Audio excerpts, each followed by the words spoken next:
നമുക്ക് ഇന്നൊരു സുഖിയൻ ഉണ്ടാക്കിയാലോ? നമ്മളെ നാട്ടിൽ പോലെ അടുത്തടുത്ത് ചായക്കടകളൊന്നും ഇല്ലാത്തതുകൊണ്ട് ഈ സാധനങ്ങളൊക്കെ കിട്ടാൻ ഭയങ്കര ബുദ്ധിമുട്ടാണ്. ഒരിക്കലും നാട്ടിൽ പോകണം, അല്ലാന്നുണ്ടെങ്കിൽ ഫ്രോസൺ വാങ്ങിക്കണം, അതും അല്ലെങ്കിൽ വല്ല ഇന്ത്യൻ റെസ്റ്റോറൻറ്റിൽ പോയിട്ട് കഴിക്കണം. അവിടെ ഈ സാധനം ഉണ്ടോയെന്ന് എനിക്കറിയില്ല. ഉണ്ടെങ്കിൽ തന്നെ നല്ല റേറ്റ് ആവും. ഫ്രോസൺ വാങ്ങിക്കാന്ന് വെച്ച് കഴിഞ്ഞാൽ 5 പാക്കറ്റ് എന്താ പൈസ എന്നറിയോ? മെനക്കെടാൻ റെഡിയാണെങ്കിൽ നമുക്ക് തന്നെ ഒരു 10-20 ആ പൈസക്ക് ഉണ്ടാക്കാൻ പറ്റും. വേണമെങ്കിൽ നമുക്കൊരു ബഡ്ജറ്റ് ഫ്രണ്ട്ലി സുഖി എന്ന് പറയാൻ പറ്റും.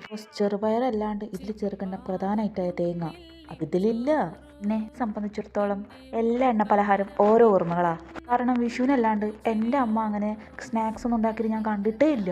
എൻ്റെ വീട്ടിൽ എണ്ണക്കടി കൊണ്ടുവരാറ് അച്ഛൻ തന്നെയാണ്. എനിക്ക് അച്ഛൻ എന്തെങ്കിലും സാധനം പണിക്കാൻ മാവുംകാലി പോകണം, അല്ലാന്നുണ്ടെങ്കിൽ കൊള്ളക്കടവാത്തോ കാഞ്ഞങ്ങാട് ഭാഗത്തോ പണിക്ക് പോകണം. കടവാത്ത് പണിക്ക് പോയാൽ പിന്നെ ഉറപ്പിച്ചോ അച്ഛൻ എന്തായാലും എന്തേലും കൊണ്ടുവരും. കൂടുതൽ പഴംപൊരി ആയിരിക്കും. എന്ത് വലിപ്പുള്ള പഴംപൊരി കൊണ്ടുവരുന്നെന്ന് അറിയാം അച്ഛൻ. കഴിക്കാത്തതുകൊണ്ടാവും എപ്പോഴേലും കിട്ടുന്ന ഈ പലഹാരങ്ങൾക്ക് ഭയങ്കര മധുരമായിരിക്കും. നാട്ടിൽ പോയിട്ട് വേണം അവർക്ക് ഇതൊക്കെ ഉണ്ടാക്കി കൊടുക്കാൻ.